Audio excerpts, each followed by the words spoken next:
ప్రభా సహాయం చేయదేవా. ఇదిగో ప్రభా శ్యామ్ గారిని, సౌజన్యం గారిని ప్రభా ఈ ప్రదేశాలకు తీసుకొచ్చినైనా ఆ యొక్క చెరువుల వ్యాపారంలో ప్రభా తండ్రి వారి పరిచర్యలో ప్రభా గొప్ప ఫలాన్ని అనుగ్రహించినందుకు వందనాలు. తండ్రి వారికి సర్వ సమృద్ధిలోనికి నడిపించండి. తండ్రి వారి యొక్క ప్రయాసకి తగినటువంటి ఫలాన్ని అనుగ్రహించి కుటుంబాన్ని ప్రభు నిండాలు దీవించండి. అలాగే ప్రభా సుజ్ఞానం దర్శించండి. ఇంట్లో జ్ఞానాత్మత నింపండి. విమానం జీవించడానికి జ్ఞానాత్మత నింపి బలపరిచి రాబోతున్న దినాల్లో గొప్ప ఉన్నతమైనటువంటి అనుభవంలోకి నడిపించబడడానికి సహాయం చేయనైనా స్తోత్రాలు ప్రభా. మా సహోదరి సహోదరులు ప్రభావ కూడిన వారందరినీ కూడా దర్శించండి, దీవించండి, క్షమావృతపరచండి. మా జీవితాల్లో ఎన్నో మేలులు, ఎన్నో ఆశీర్వాదాలు చేస్తాను. మీకు వందనాలు ప్రభా. ముందున్నటువంటి కాలాన్ని, సమయాన్ని, సందర్భాలకు ప్రభావ వాడుకోండి ప్రభు. స్తోత్రాలు పరిశుద్ధాత్మ మీ నామం పెట్టినైనా మీ దాసునిగా మీ పాదదులుగా నిలబడినాను తండ్రి. మీ బోరుగా మమ్మల్ని వాడుకోండి. బోరులో నన్ను ఏమీ మహిమ లేదు కానీ ప్రభా ఊదుతున్నటువంటి నీ వలనే మహిమ తండ్రి. పరిశుద్ధాత్మ దేవ ఈ మా ఇంటి గంటలను నిలబెట్టుకొని మీరు మాట్లాడుతుండగా ప్రభా మీ తండ్రి ఆత్మ మీరు ఉండి మాట్లాడుతున్నారు కానీ మాట్లాడేవారు మీరు కాదని శ్రమించినట్టుగా తండ్రి. ఈ మెల్లని స్వరం వెనగలిగే చెవులు గ్రహించే ఉదయాలు అందరికీ అనుగ్రహించి మేల్చారు. కృపగినటువంటి యేసుక్రీస్తు పెట్ట ప్రార్థించండి పడుకుంటున్నాం పరమ తండ్రి. దేవుని నామానికి మహిమ కలుగును గాక. హల్లెలూయా, హల్లెలూయా. మంచిది. దేవుడు గడిచినటువంటి కాలాలన్నింటిలో దేవునికి మహాకృప, కార్యక్రమం, కాపుదల, భద్రత మన మీద, మన కుటుంబాల మీద దేవుడు ఉంచి పెంచి పోషించారు. దేవునికి మహిమ. ఈ దినాల్లో ప్రజలు అక్కడక్కడ ఎన్నెన్నో భయంకరమైనటువంటి యాక్సిడెంట్లు, మారణోపమాలు, భయంకరమైనటువంటి కార్యాలు, భూకంపాలు, ప్రళయాలు, ఇలాంటి కార్యక్రమాలు ఎన్నో జరుగుతున్నాయి. దేవునికి మహాకృపలో మనం ఆరోగ్యవంతులుగా, బలవంతులుగా ఉన్నాం. ఒక ఆయనంట దేవుడిని నమ్ముకున్నటువంటి మనలాంటి సహోదరుడు ఒక యవనస్తుడు, ఆయన చాలా లగ్జరీగా బ్రతుకుతున్నాడంట. చక్కగా బ్రతుకుతున్నాడు. మరింత లగ్జరీగా చక్కగా బ్రతుకుతున్నాడు. ఆయన అనుకున్నాడు, నేను ఇంత టీవీగా, ఇంత హ్యాండ్సమ్గా ఉంటాను కాబట్టి నా కాళ్ళకి బ్రాండెడ్ షూస్ కావాలి, నా బట్టలు బ్రాండెడ్ బట్టలు కావాలి, నాకు మంచిగా అని క్వాలిటీగా ఉండాలి, నేను అంత లగ్జరీగా చక్కగా ఉండాలి అని చాలా దినాల నుంచి ప్రార్థన చేస్తున్నాడట. బ్రాండెడ్ షూస్, బ్రాండెడ్ బట్టలు, బ్లాజర్లు ఇలాంటివన్నీ కూడా కావాలి నాకు అనుకుంటూ ప్రార్థన చేస్తున్నాడట. కానీ ఎప్పటికీ ఆ కోరిక తీర్చబడలేదంట. ఒకరోజు చాలా బాధపడుతున్నాడు, నిరాశలో, నిస్పృహలో ఉన్నాడట. అడిగింది వెంటనే దొరకకపోతే చాలా బాధగా ఉంటుంది కదా, చాలా బాధగా ఉన్నాడట.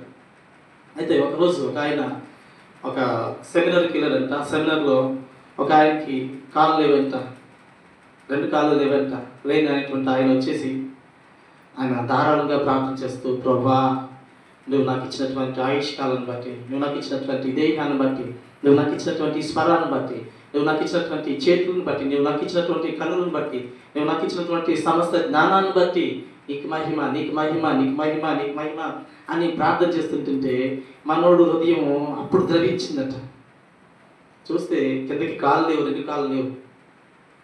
2 కాళ్ళు లేనటువంటి మొండ ఉన్నటువంటి ఆయన వచ్చేసి, నాకు అన్ని ఇచ్చావు ప్రభా, నేను అంతగా ఉండడానికి నీవే సహాయం చేసావు ప్రభా అని చెప్పి సంతోషంగా ఉంటే, నా కాళ్ళకి ఏం లేవని అనుకున్నానట, బ్రాండెడ్ షూ లేవనుకున్నాను, బ్లాజర్ లేదనుకున్నాను, సూట్ లేదనుకున్నాను, నాకు ఈ బ్రాండెడ్ క్వాలిటీ లేదనుకున్నాను, అయ్యో నేను ఎంత బుర్ర తక్కువని అని చెప్పేసి అప్పుడు హృదయంలో పశ్చాత్తాపం పడ్డాడట, నొచ్చుకున్నాడట. ఆయన లేని దానిని బట్టి చింతించలేదు, ఉన్నదాన్ని బట్టి సంతోషపడి నా దేవుడిని కనపరుస్తున్నాడు. నేను లేని దాని కొరకు దేవుడు నాకు అన్ని సమృద్ధిగా ఇచ్చాడు, లేని దాని కొరకు ఇంకా నేను ఆశపడుతూ నేను కృంగిపోతున్నాను, ఆయన దగ్గర నేను నేర్చుకోవాల్సింది చాలా ఉంది అని. కొన్ని సందర్భాల్లో మన జీవితంలో కూడా చాలాసార్లు ఎదుటోళ్ళు చూసి మనం అనుకుంటుంటాం, వాళ్ళకంటే గొప్పలు అవ్వాలి, వీళ్ళు కొంటే గొప్పలు అవ్వాలని. కానీ వాళ్ళకంటే గొప్ప స్థాయి నీ దగ్గర ఉంది, దేవుడు ఇచ్చాడు. హల్లెలూయా. నువ్వు చూసుకోవాలి, పరిశోధించుకోవాలి ఒకసారి. దేవుడు నీకు ఇచ్చినటువంటి లక్షణాలు కానీ, దేవుడు ఇచ్చినటువంటి ఉన్నతమైనటువంటి భాగ్యాన్ని బట్టి దేవునికి మహిమపరచాలి. ఎదుటోళ్ళని చూసినంత కాలం మనం తక్కువగానే కనబడతాం. హల్లెలూయా. ఎదుటోడు వాళ్ళ కష్టంలోని, సంతోషంలోని, కానీ మెయిన్ మనం ఎదుటోళ్ళని చూసి మనము కుంగిపోతుంటాం కొన్నిసార్లు. కానీ ఎదుటోళ్ళని చూసి కాదు, మనల్ని చూసి మనం మురిసిపోవాలి, మనల్ని చూసి మనం దేవునికి సంతోషంగా దేవుని నామాన్ని గణపరిచే వారిగా ఉండాలి. హల్లెలూయా, హల్లెలూయా. అంటే భూమి మీద ఇది సాధారణ నాండిగా వెళ్ళిపోతుంది. ఎప్పుడు మన కోసం మనం బ్రతకట్లేదు, ఇతరుల కోసం బ్రతుకుతున్నాం. ఈ బట్టలు కట్టుకుంటే వాళ్ళు ఏమనుకుంటారో, ఇంట్లో ఏమనుకుంటారో అని అనుకోరు. వాళ్ళు ఏమనుకుంటారు, ఈ పట్టు చీర కట్టుకుపోతే ఏమనుకుంటారు, వాళ్ళు నాకు మంచి బట్టలు లేవని వాళ్ళు ఏమనుకుంటారు, నగలు ధరించుకోలేదని వాళ్ళు ఏమనుకుంటారు, చెవులోకి పెట్టుకోలేదని వాళ్ళు ఏమనుకుంటారు, వడ్డానం లేదని మా పాపకు వడ్డానం లేదని వాళ్ళు ఏమనుకుంటారు. వాళ్ళ కోసం వీళ్ళ కోసం బ్రతుకుతున్నాం చాలాసార్లు. హల్లెలూయా. కానీ మన కోసం, మన దేవుని కోసం బ్రతకడానికి మనల్ని మనం సరి చేసుకుని దేవుని కొరకు కొనసాగేటువంటి వారిగా ఉండాలి. హల్లెలూయా. లోకసు వార్త చూద్దాం. మొన్నటి కాల సమయంలో ఇద్దరు కొడుకులు ఉన్నారు. పెద్ద కుమారుడు, చిన్న కుమారుడు ఉన్నాడు. లోకసు వార్త 15వ అధ్యాయము.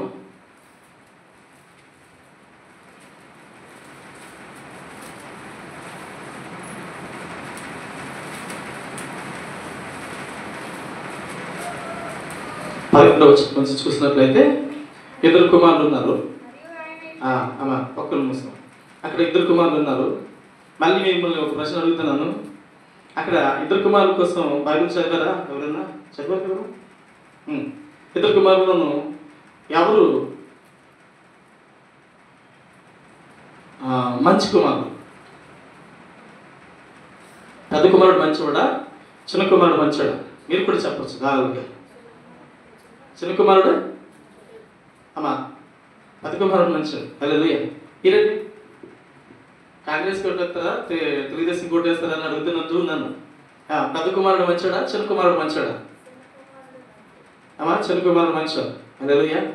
పెద్ద కుమారుడు చెడ్డోడు. చిన్న కుమారుడు మంచివాడమ్మా. చిన్న కుమారుడు తండ్రి దగ్గర నుంచి ఆస్తి తీసుకుని వెళ్ళిపోయాడు కదా. పెద్ద కుమారుడు తండ్రి దగ్గర ఉన్నాడు, తండ్రిని కనిపెట్టుకున్నాడు. హల్లెలూయా. అందుకని తండ్రి పెద్ద కుమారుడు మంచోడు, అంతే కదా. మీరమ్మా,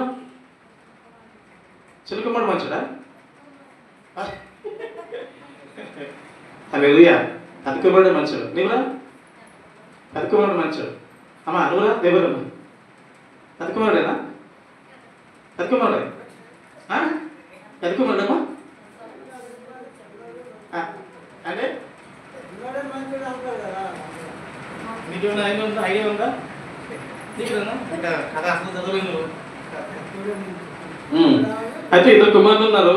ఇద్దరు కుమారులు, తండ్రికి ఇద్దరు కుమారులు ఉన్నారు. ఇద్దరు కుమారులు ఉంటే చిన్నకొడుకు వచ్చి జ్యోతిగోడు, ఆటగాడు, పనికి మళ్ళీ అన్నీ ఉన్నాయి. ఆడొచ్చేసి తండ్రి దగ్గర నుంచి ఆస్తి పట్టుకొని, తండ్రి నా ఆస్తి నాకు, నా వాటర్ నాకు అని చెప్పేసి పట్టుకుని వెళ్ళిపోయి జల్సా చేసుకుని ఆస్తి అంతా ఆర్పేస్తాడు. ఆర్పేసిన తర్వాత మళ్ళీ తిరిగి వస్తాడు. వస్తున్నప్పుడు తండ్రి దగ్గరికి వెళ్ళినప్పుడు వీడు బాధపడుతుంటాడు, కుంగిపోతాడు చిన్న కుమారుడు. పెద్ద కుమారుడేమో తండ్రి కష్టపడతాడు. తండ్రి పొలం పండిస్తుంటే ఈయన కూడా పండిస్తుంటాడు అని కష్ట సుఖాలన్నింటిలో ఉన్నాడు. కానీ తమ్ముడు వచ్చేసరికి నాన్న ఏం చేస్తాడంటే విందు చేస్తున్నాడు. అన్న ఏమో పొలం నుంచి వస్తున్నాడు పెద్ద కుమారుడు. ఈ పొలం నుంచి వచ్చినటువంటి అన్నయ్య ఏమంటాడంటే, ఇంటి దగ్గర ఏం జరుగుతుందిరా అంటే, మీ తమ్ముడు తప్పిపోయినటువంటి మీ తమ్ముడు, ఆస్తి పట్టుకెళ్ళిపోయినటువంటి మీ తమ్ముడు, డబ్బులు పట్టుకెళ్ళిపోయినటువంటి మీ తమ్ముడు తిరిగి వచ్చాడు, మీ నాన్న విద్య చేస్తున్నాడు రా అని అనగానే ఈయనకి ఏమొచ్చిందట? కోపం వచ్చింది. హల్లెలూయా. ఈ కోపం తన సహోదరుడి మీద కోపపడేవాడు, అంటే తన సహోదరుని దూషించేవాడు, తన సహోదరుని మీద అసూయపడేవాడు, తన సహోదరుని మీద ఈ ఒక గుణం కలిగినటువంటి అనుభవం, అసూయ, స్వార్థం, లేకపోతే ఆయనకున్నటువంటి కోపం, అవన్నీ ఉన్నాయి. ఒకసారి చదువుదాం. ఒకసారి చూడండి. 25వ అధ్యాయం వచనం. అప్పుడు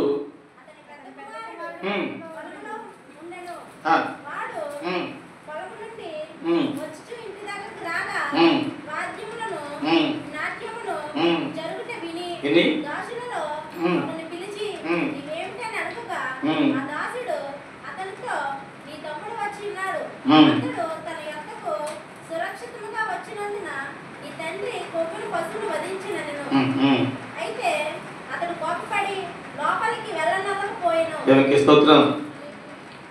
తమ్ముడు వచ్చాడని నాన్న విధి చేస్తున్నాడు అని చెప్పగానే ఈ అన్నకి కోపం వచ్చేసి కోపంతో అసూయ కదా, అసూయ కోపం ఈర్ష, ద్వేషం, పగ, కలహం, కక్షలు ఇవన్నీ కూడా ఒక కోణంకే చెందుతాయి. అసూయ కదా.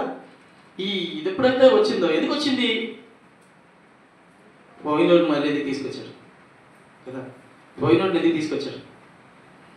ఒకవేళ ఎంత దుర్మార్గుడైనా కానీ తండ్రి దగ్గరికి వచ్చినప్పుడు ఈ చిన్న కుమారుడు ఏమంటాడట? ఒకసారి చూద్దామా.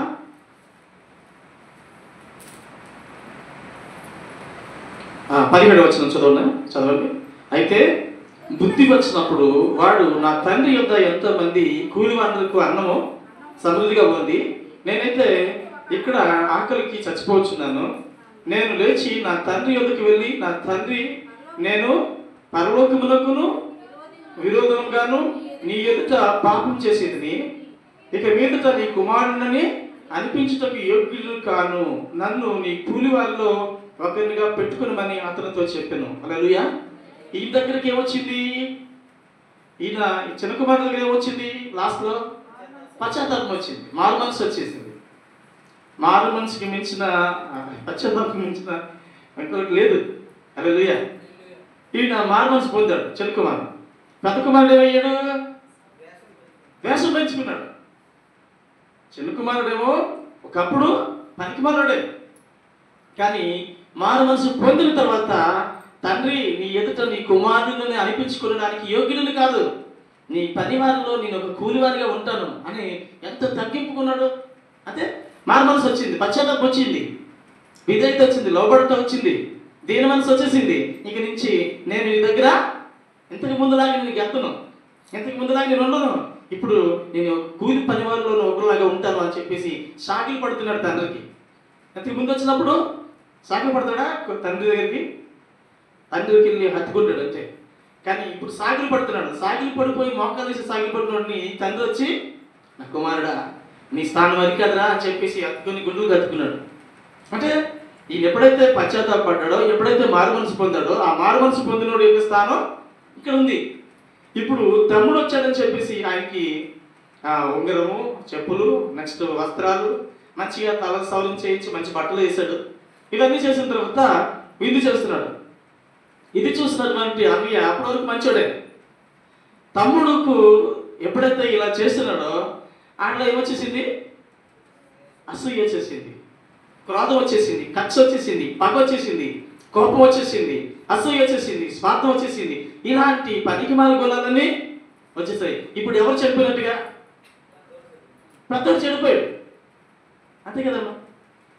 అప్పటి వరకు బాగానే ఉన్నాం, అన్ని సబ్జెక్టులలో 100 వచ్చి అనుకోండి, ఆ ఒకటి కానీ తప్పైపోయింది అనుకోండి, ఏమైపోతుంది అని.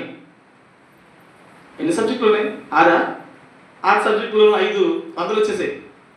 ఇంకోటి మాత్రం 20 వచ్చాయి. ఫెయిలే కదమ్మా, ఫెయిలే. ఇప్పుడు ఇక్కడికి వచ్చేసరికి పెద్ద కుమారుడు అన్ని రోజులు బాగానే ఉన్నాడు, చివరికి వచ్చేసరికి కోపంతో రగిలిపోతున్నాడు. నా తమ్ముడికి ఈ స్థానం ఇచ్చాడు, నాకు ఆ స్థానం ఇవ్వలేదు. నా తమ్ముడిని గొప్పగా చూశాడు, నాకు ఇవ్వలేదు. ఇది ఎప్పుడైతే ఈ అసూయ, ఈ పగ, ఈ కలహం, ఈ కోపం ఎప్పుడైతే మనిషికి వచ్చిందో, ఆ మనిషి పడిపోయాడు, పతనం అయిపోయాడని అర్థం. హల్లెలూయా. ఇప్పుడు చిన్న కుమారుడికి అది లేదు, అహమంతా పోయింది, ఇరిగిపోయింది లోపల. నేను కాదు, ఇక నేను ఒక దాసుడిని, నేను ఒక పనివాడిని, కుమారుడును అనిపించుకోవడానికి యోగ్యుడిని కాదు. ఆయనకి దిగిపోయాడు కిందకి, తనను తాను తగ్గించేసుకున్నాడు. ఎందుకంటే నేను ఆయనతో కంపారిజన్ చేయడానికి, ఆయన తన కుమారుడిని అనిపించుకోవడానికి యోగ్యుడిని కాదు. పరలోకానికిను నా తండ్రి నీకును విరోధంగా పాపం చేశాను, నీ దగ్గరకు వచ్చి తండ్రి అని పిలవడానికి కూడా నేను అర్హుడిని కాదు. హల్లెలూయా. శంకరి ఉన్నాడు, పరిచయుడు ఉన్నాడు కదా, ఇదే సిచ్యువేషన్ ఉన్నాడు.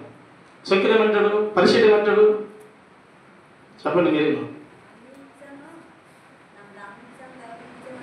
విశ్రాంతి దినాన్ని పరిశుద్ధిగా ఆచరిస్తున్నాను, కృతజ్ఞతార్పణలు అర్పిస్తున్నాను, 10వ వంతు చెల్లిస్తున్నాను, నైవేద్యం అర్పిస్తున్నాను, హోమం అర్పిస్తున్నాను, తర్వాత ప్రతి సత్కార్యాల్లో నేను ఉంటున్నాను, మిరియాల్లోను, ధనియాల్లోను, అన్నింటిలో కూడా దర్శనం భాగం ఇస్తున్నాను. ఇలాంటి వారిలోను పనికి మాలిన వారి వల్లే కాకుండా మిగతా వారిని ద్వేషిస్తూ తనని హెచ్చించుకుంటున్నటువంటి అనుభవం. అంటే ఇలాంటి పనికిమాలి వాళ్ళే కాకుండా అని సుంకరులు చూసి పరిసయ్యుడు దెప్పి పొడుస్తున్నాడు. హల్లెలూయా. అలాంటి సందర్భంలో దేవుని యొక్క మహోన్నతాన్ని ఎరిగినటువంటి శంకరి, అయ్యో ప్రభా, గుండెలు బాదుకొని రొమ్ములు బాదుకొని, అయ్యో ప్రభా, నేను తండ్రి అని పిలవడానికి యోగ్యుని కాదు, అయ్యో నీ సన్నిధిలోనికి తండ్రి అని పిలవడానికి యోగ్యుని కాదు, నీ తట్టు చూడడానికి కూడా అర్హుడిని కాదు, నన్ను పాపిని, నన్ను క్షమించు అని చెప్తున్నప్పుడు ఎవరి ప్రార్థన అంగీకరించబడింది? శుక్ర ప్రార్థన అంగీకరించబడింది. పరిసయ్య ప్రార్థన అంగీకరించబడలేదు. ఎందుకంటే వీడు చేసిందంతా దెప్పుతున్నాడు. నీకు అది ఇచ్చాను, నీకు అలా చేస్తాను, నేను ఇలా చేస్తాను, ప్రతి విశ్రాంతి దినాలను పరిశుద్ధిగా పాటిస్తున్నాను, ఉపవాస దినాలను పాటిస్తున్నాను, కానుకలు ఇస్తున్నాను, అర్పణలు ఇస్తున్నాను, తర్వాత కృతజ్ఞతార్పణం చెల్లిస్తున్నాను, నైవేద్యం చెల్లిస్తున్నాను, బలులు చెల్లిస్తున్నాను, హోమాలు చెల్లిస్తున్నాను. ఇలాంటి పనికిమాలి వాళ్ళే కాకుండా, పనికిమాలి వారి వాళ్ళే కాకుండా నేను ప్రత్యేకంగా జీవిస్తున్నాను అని చెప్పి అంటున్నప్పుడు తను తాను హెచ్చించుకునేటువంటి స్వభావం ఉంది. ఈ దగ్గరైతే ఏమీ లేదు, ఒకటే ఉంది, తగ్గింపు. హల్లెలూయా. పౌలు గారి దగ్గరికి వద్దాం. పౌలు గారు హానికరును, దూషకును, నరహంతకునని, పాపుల్లో ప్రధాని అని చెప్పి చెప్తున్నాడు. కారణం ఏంటంటే మొదట సంఘాన్ని ద్వేషించేవాడు, సంఘాన్ని శిక్షించేవాడు, సంఘాన్ని తీసుకెళ్లి చంపేవాడు, సంఘాన్ని చిత్రహింసలు పెట్టేవాడు. దమస్కు పట్టణాన్ని పాడు చేయడానికి వెళ్తుంటే దమస్కు మార్గం మధ్యలో దేవుని చేత దర్శించబడ్డాడు, వెలుగు చేత. దేవుడు స్వరంతో మాట్లాడుతున్నాడు, సౌలా సౌలా నీవేళ నన్ను హింసించుచున్నావు అని చెప్తే సౌలుతో ఆ స్వరం మాట్లాడుతుంటే సౌలు అంటాడు, ప్రభా నీవెవడివి అని చెప్పి ఆ స్వరంతో సౌలు అంటాడు, నీవు హింసించుచున్నా యేసుని అని చెప్తాడు. హల్లెలూయా. ఆ మాట విన్నటువంటి సౌలు చూడాలనుకుంటాడు, కానీ కళ్ళు కనబడలేదు. స్వరం మాత్రం వినబడుతుంది, మనిషి కనబడలేదు, అసలు ఏం కనబడలేదు. 3 రోజుల పాటు సౌలు ఏడుస్తూ ఉన్నాడట. హల్లెలూయా. 3 రోజుల పాటు ఏడుస్తూ ఉన్నప్పుడు ప్రత్యక్షత కలిగింది ఆయనకి. ప్రత్యక్షత అంటే ప్రత్యేకంగా ఒక దర్శనం కలిగి, ఆ దర్శనంలో అననీయమైనటువంటి మనుషుడు రాబోతున్నాడు. మనుషుడు వచ్చి నన్ను ముట్టబోతున్నాడు, నన్ను ముట్టినప్పుడు నా కన్నులు కనబడుతున్నాయి అనేటువంటి ప్రత్యక్ష చూసేశాడు. 3 రోజులు ఉపవాసంలో ఉండి ప్రార్థన చేస్తున్నాడా ఏడుస్తున్నాడు, దుఃఖంతో ఏడుస్తున్నాడు. నాలాంటి హానికరుడు, నాలాంటి దూషకుడు, నాలాంటి నరహంతకుడు, అయ్యో నేను దౌర్భాగ్యని, అయ్యో నేను నీచుడిని, అయ్యో నా దేవుని పట్ల నేను ఎంతో అవిధేయపరుడిగా ఉన్నాను, మెస్సేజ్గా వచ్చినటువంటి యేసుక్రీస్తు ప్రభువా నేను గుర్తించలేదు, కన్నుండి గుడ్డోడిని అయిపోయాను, కన్ను పోయినా పర్లేదు, ఇక నేను చచ్చిపోయినా పర్లేదు అనేటువంటి ఆ పశ్చాత్తాపంకి వచ్చేసాడు, మారు మనసు వచ్చేసింది. హల్లెలూయా. అప్పుడు దేవుడిని అననీయతో మాట్లాడతాడు, అననీయ నువ్వు వెళ్ళి తిననబడినటువంటి వీధిలోకి వెళ్ళి అక్కడ సౌలు అనేటువంటి వాడు ఉన్నాడు, తారసపడినటువంటి సౌలు ఉన్నాడు, వాడు కళ్ళు పోయి 3 రోజులు బట్టి ఏడుస్తున్నాడు, నువ్వు వెళ్ళి ఆడిని కోసం ప్రార్థన చేయి అంటాడు. ప్రభా ఆడు దుర్మార్గుడు ప్రభా, నీచుడు ప్రభా, హానికరుడు ప్రభా, అయ్యో సంఘాన్ని గలుగులు చేసేటువంటి నరహంతుడు ప్రభా అని చెప్తుంటే వాడిని నేను దర్శించగా వాడు 3 రోజుల నుంచి అన్నపానలేమి పుచ్చుకోకుండా ఏడుస్తున్నాడు, ప్రార్థన చేస్తున్నాడు, ప్రత్యక్షం పొందుకున్నాడు. నువ్వు వెళ్ళి ఆయన మీద చేతి నుంచి ప్రార్థన చేయి, ఇంక మారు మాట చెప్పుకో అననీయంతో అంటాడు దేవుడు. అననీయ వెళ్ళి సౌలా సహోదరుడా లేచి ముట్టి లేచి నిలువు, నీ కళ్ళు తలబడుగా, కానీ ఇలా పట్టుకోగానే కళ్ళు తలబడిపోతాయి. కారణం ఏంటంటే దేవుని యొక్క ప్రత్యక్షతలో ముందే అది చూసేశాడు. ఎవరు? సౌలు గారు చూసేశారు. ఇప్పుడు హానికరుడు దూషకుడు అయినటువంటి ఆయన బ్రతుకుట క్రీస్తే చాలా అయితే లాభం. హల్లెలూయా. అలాంటి ఆ తీర్మానానికి వచ్చేసాడు, నేను బ్రతికితే దేవుని కొరకు బ్రతుకుతాను, చనిపోతే ఆయన కోసం చనిపోతాను అని చెప్తూ సంఘాలన్నింటిలోనికి వెళ్ళి హెచ్చరిస్తూ సంఘాలను బలపరుస్తున్నటువంటి అనుభవంలోనికి వచ్చేసాడు. 14 పత్రికలు రాశారు అయ్యారు. హల్లెలూయా. అంటే చిన్నకుమారుడు కోసం వస్తున్నప్పుడు చిన్నకుమారుడు మొదట పనికిమాలుడే, తర్వాత వచ్చేసరికి చిన్నకుమారుడు ఏమైందట, ఒక స్థాయికి మారు మనసు పొంది ఉన్నతమైన స్థాయికి వచ్చేసాడు, తండ్రి ప్రేమించగలిగిన స్థాయికి వచ్చేసాడు. ఇప్పుడు పెద్దకుమారుడు వచ్చేసరికి మొదటి నుంచి బాగానే ఉన్నాడు, చివరికి వచ్చేసరికి తన స్వభావము బయట పెట్టుకోవడం బట్టి పాపి, ఈ దగ్గర దేవునికి అవిధేయకరమైనటువంటి గుణం ఉంది, అసూయ, పగ, కలహం, కక్షలు ఇవన్నీ ఉన్నాయి. కాబట్టి వీటిని బట్టి తృణీకరింపబడవచ్చు. విందుకి అక్కడ పిలుస్తున్నప్పుడు లోపలికి వెళ్ళలేదంట. తండ్రి పిలిచినా వెళ్ళలేదంట. యోనా దగ్గరికి వద్దాం. యోనాను దేవుడు చెప్పాడు, యోనా నువ్వు వెళ్ళి నినివే పట్టణాన్ని గురించి, నాశనం గురించి నువ్వు ప్రకటించు అన్నాడు. ప్రకటించంటే నేను ప్రకటించిన ప్రభా, దుర్మార్గులు ప్రభా, మిక్కిలి దౌర్భాగ్యులు ప్రభా, నరహంతికులు ప్రభా, అలాంటి వాళ్ళ దగ్గరికి నేను వెళ్తే నన్ను చంపేస్తారు ప్రభా, కాబట్టి నేను వెళ్ళను అనుకుని దేవుడు చెప్పిన మాట విన్నట్టుగా నటించాడు. వినకుండా వెళ్ళి తర్షీషు వాడ ఎక్కించాడు. వాడ ఎక్కిసి వాడలో నుంచి అడుగు భాగాన్ని పడుకున్నాడట. పడుకుని వెళ్ళిపోతున్నాడు. అక్కడ సముద్రంలోనూ ఏమొచ్చిందట? గాలి తుఫాన్ వచ్చిందట, భూకంపం కలిగిందట. హల్లెలూయా. అది కలగగానే అలల చేత పడవ పడిపోయే పరిస్థితి ఉందట. వాడలో ఉన్నటువంటి ఆ సరుకులన్నీ పారబోసేస్తున్నారంట. బరువు తేలిక చేస్తే వాడ తేలిక అవుతుంది, వాడలో ఉన్నటువంటి మనుషులు బ్రతుకుతారు. భోజనం లేకపోయినా కొన్ని రోజుల పాటు బ్రతుకుండొచ్చు కదా అని చెప్పేసి వాడ నావికులందరూ వాడలో సరుకులన్నీ పారబోసేస్తున్నారు. అయినా కానీ ఆ సునామీ అనేది ఉన్నటువంటి ఆ తుఫాను ఆగకుండా గలుగులు చేస్తున్నప్పుడు అందరూ లేచి మీ దేవుడిని ఆరాధించండి అంటే అందరూ ఆరాధిస్తున్నారు, అందరూ ప్రార్థన చేస్తున్నారు. కానీ ఈయన మాత్రం వాడు అడుగు భాగానికి వెళ్ళి హాయిగా నిద్రపోతున్నాడట. హల్లెలూయా. నిద్రపోతుంటే రే నిగిరా నిద్రపోతా అని చెప్పి వాడు నాయకుడు వెళ్ళి దైవజనుడిని రే నిద్రపోతా అని అన్నాడంట. హల్లెలూయా. మనల్ని ఒక చిన్నపిల్లడో ఒక అనిడో బయటడు వచ్చేసి ప్రార్థన చేయరా, నువ్వు ఆ దేవుని నమ్ముకున్నావు, ప్రార్థన చేయరా అని చెప్తే ఒరే నిద్రపోతా దగ్గర అన్నట్టుగా ఉంటుంది. హల్లెలూయా కాదండి. యోనా ఏమో దైవజనుడు, వాడి నావికుడేమో అన్యుడు. ఈ అన్యుడు అనేటువంటి ఆయన వెళ్ళి ఒరే నిద్రపోతా, లేరా, లేచి నీ దేవుడిని ప్రార్థించు అంటాడు. అప్పుడు లేచి చూస్తే యోనాకి అనిపించింది, ఓ దేవుడిని మాట వినకుండా వచ్చేసాను, అందుకని ఈ దేవుడు నన్ను చంపేయడానికి ఈ సముద్రంలో ఈ గాలి తుఫాను పుట్టించాడు అని చెప్పేసి అనుకుంటుంటాడు. అయ్యా నువ్వెవడివి ఏంటంటే, అయ్యా నేను హెబ్రీయుడిని, నేను యెహోవా దేవునికి అతి విధేయపరుడైనటువంటి దాసుడిని, చాలా భక్తిపరుడిని, ఆ పరిశుద్ధ దేవునికి నేను ఎంతగానో భక్తుడిని అని చెప్పి చెప్తుంటాడు. నిజానికి ఆ దేవుని యందు బహు భయభక్తులు కలిగిన వాడిని అని చెప్తున్నటువంటి యోనా భయభక్తులు కలిగి ఉన్నాడా? భయభక్తులు కలిగితే ఎక్కడికి పారిపోతున్నావు? ఆయన చెప్పిన మాట వినకుండా ఎక్కడికి పరిగెడుతున్నావు? అంతే కదా. యెహోవా యందు భయభక్తులు కలిగి ఉన్న వాడిని నేను అనగానే మీరు భయపడుతున్నారు. కానీ నిజానికి భయభక్తులు కలిగిన వాడైతే నినివే పట్టణం కోసం ప్రకటించాడు కదా. ప్రకటించకుండా ఎక్కడికి పరిగెడుతున్నాడు వీడు? యోనా గారు, మనం కూడా కొన్ని సందర్భాల్లో యెహోవా యందు భయభక్తులు కలిగిన వారిని అని అనుకుంటాం. దేవుని మాట మాత్రం వినం, దేవుని సన్నిధిలో ప్రార్థన చెయ్యం, దేవుని వాక్యాన్ని చదవం, అమ్మా విశ్రాంతి దినాన్ని పరిశుద్ధంగా పాటించాం, దేవుని సన్నిధిలో ఉపవాసం ఉండడం, దేవుని మనల్ని మనం ప్రతిష్ఠించుకోము. కానీ మాటలు మాత్రం చెప్తాం యెహోవా యందు భయభక్తులు కలిగిన వారిని, ఆ దేవుని బిడ్డలని, మేము పరిశుద్ధులమి, మీ నీతిమంతులమి, మీ యథార్థపరులమి అని చెప్పుకుంటుంటాం యోనాలాగా.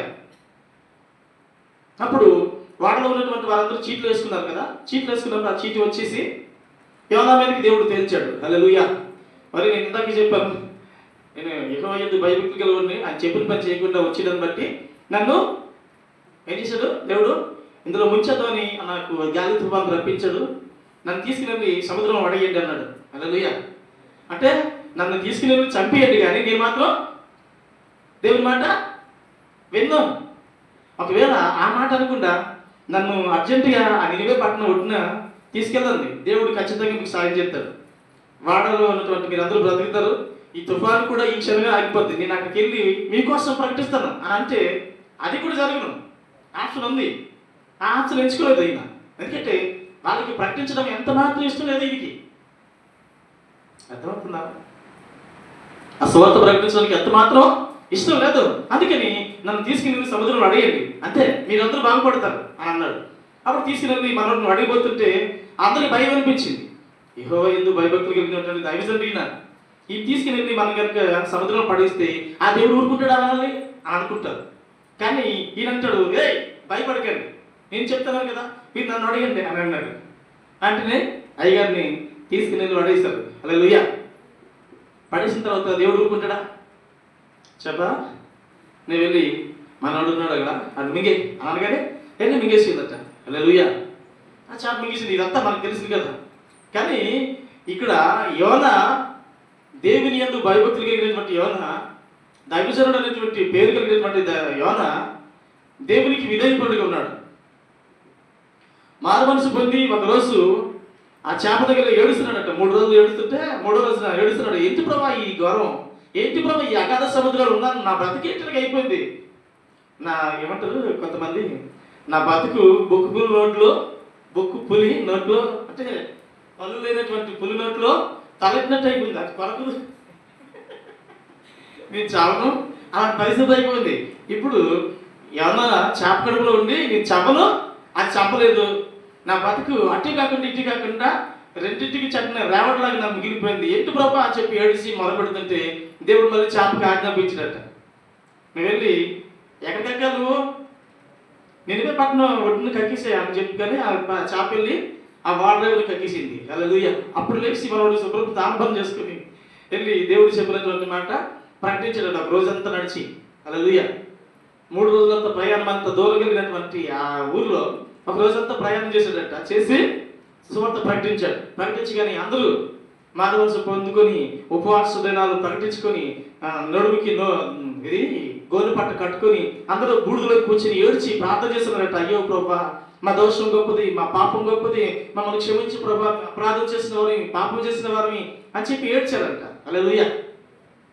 నినివే పట్టణస్తులందరూ దేవుని యొక్క ఉగ్రతకి బలైపోతున్నటువంటి ప్రజలు తన పాపాన్ని, తన అతిక్రమాన్ని ఎరిగి ఎప్పుడైతే ఒప్పుకున్నారో దేవుడు వారిని విడిచిపెట్టాడు.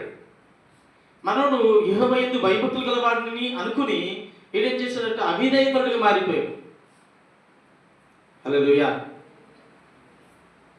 మొదటేమో చాలా సౌందర్యంగా ఉంది, మంచి ఆకారం ఉంది, ప్రారంభమేమో చాలా బాగుంది, ముగింపు చూస్తే బాలేదు.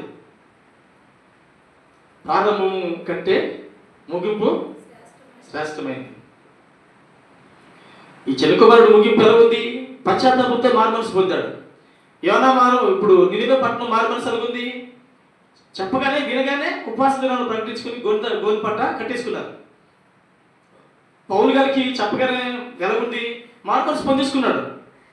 ఈ మిగతా 12 మంది శిష్యుల కంటే గొప్ప శిష్యుడిగా పరిచయం చేసేటువంటి సాధనంగా మారిపోయాడు. హల్లెలూయా. యేసు ప్రభు లాంటి పరిచర్య, యేసు ప్రభు లాంటి గొప్ప దైవజనుడిగా మారిపోయాడు పౌలు గారు. కానీ ఒకప్పుడు హానికరుడు, దూషకుడు, పాపంలో ప్రధానుడు నేనే అన్నాడు, దౌర్భాగ్యుడు, అంతకంటే నీచమైనటువంటి స్థితి లేదు. ఆయన తగ్గించుకున్నాడు, అంటనే చెప్పేసుకుంటున్నాడు నిజమే అని. ఇప్పుడు దేవుని కొరకు నిలబడ్డాడు. హల్లెలూయా. కానీ ఈయన ఏం చేస్తున్నాడంటే పెద్దవాడు, నేను నీతిమంతుడిని, పరిశుద్ధుని, యథార్థవంతుని అనుకున్నాడు. కానీ చివరికి వచ్చేసరికి తన గుణాన్ని ఎప్పుడైతే బయట పెట్టాడో, అర్థమవుతుందమ్మా, విజయవాడమ్మా, మా ఊరు కాదు నీది. హల్లెలూయా. ఎప్పుడైతే తన గుణాన్ని బయట పెట్టాడో ఏమైంది? తన గుణాన్ని బట్టి తీర్పు తీర్చబడింది. హల్లెలూయా. పరిసయ్యుడు ఎప్పుడైతే తన గుణాన్ని బయట పెట్టాడో పరిసయ్యుడు విడువబడ్డాడు. సుంకరుడికి స్థానం వచ్చింది కానీ పరిసయ్యుడికి లేదు. హల్లెలూయా. హల్లెలూయా. దేవుని బిడ్డలైనటువంటి మనం కూడా కొన్ని సందర్భాల్లో ఏమి చేయాలో ఏమి చేయకూడదో దేవుని వాక్యం మనతో, బైబిల్ గ్రంథం తేటగా మాట్లాడుతుంటుంది. కానీ మనం ఏం చేస్తున్నామంట? ఏం చేయకూడదో అది చేస్తుంటాం, ఏం చెయ్యాలో అది చెయ్యమంట. హల్లెలూయా. హల్లెలూయా. ఏం చెయ్యాలో అది చెయ్యము, ఏం చేయకూడదో అది చేస్తుంటాం. ఒకసారి చూద్దాం.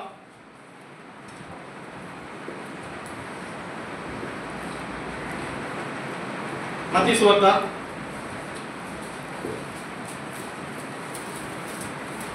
25వ అధ్యాయం.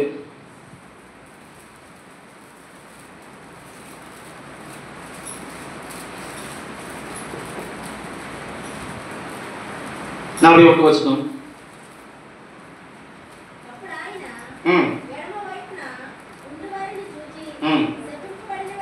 అవును.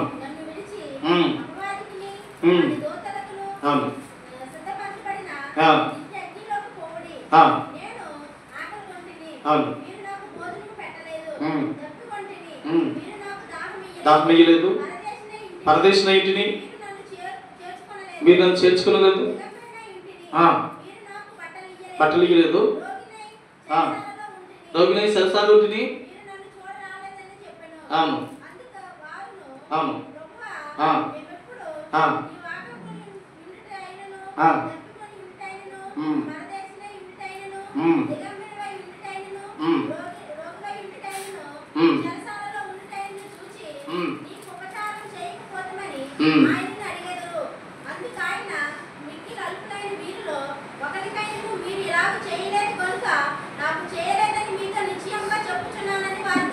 దేవునికి స్తోత్రములు గాక. హల్లెలూయా.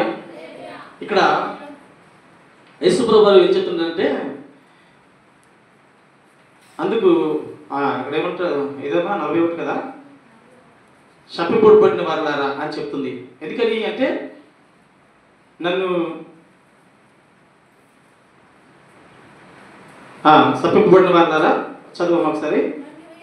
నన్ను విడిచి అపవాదికి వారి దూతలకు స్థిరపరచబడిన నిత్యాగ్నిలోనికి పోవుడి. ఎందుకు పోవాలి అంటే, నరకానికి ఎందుకు పోవాలంటే, నేను ఆకలి కొట్టిని మీరు నాకు భోజనం పెట్టలేదు, దెబ్బ కొట్టిని మీరు నాకు దాహం వేయలేదు, పరదేశిన ఇంటిని మీరు నన్ను చేర్చుకోలేదు, దిగంబరిన ఇంటిని మీరు నాకు బట్టలు ఇవ్వలేదు, రోగిన ఇంటిని మీరు నాకు రోగిని సరసలో ఇంటిని మీరు నన్ను చూడరాలేదని చెప్తున్నారు.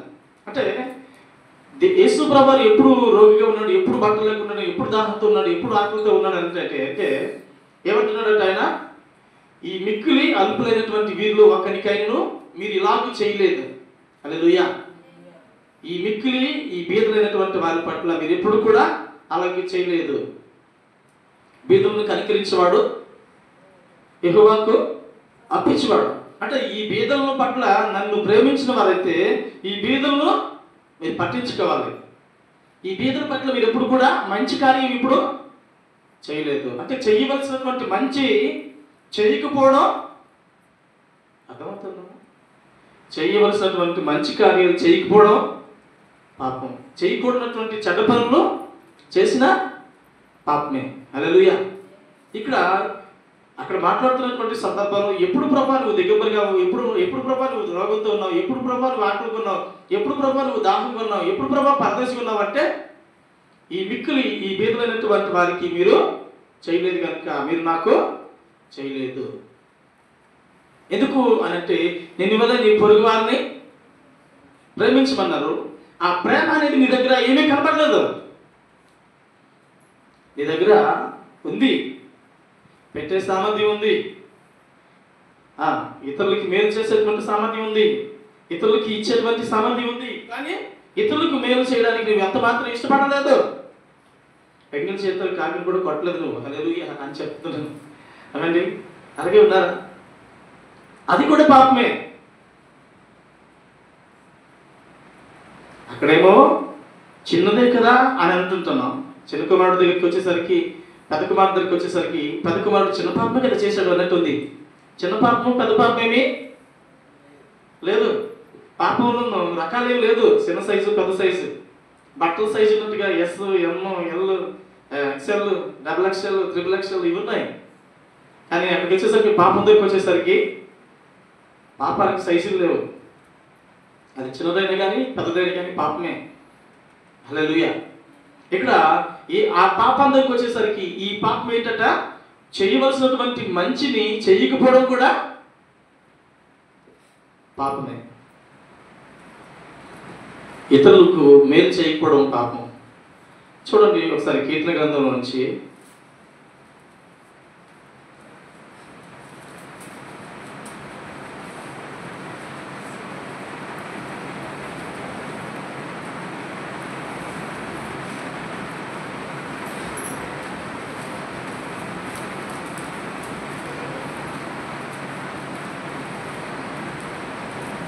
ముప్పై 14 చదువుదాం ఒకసారి.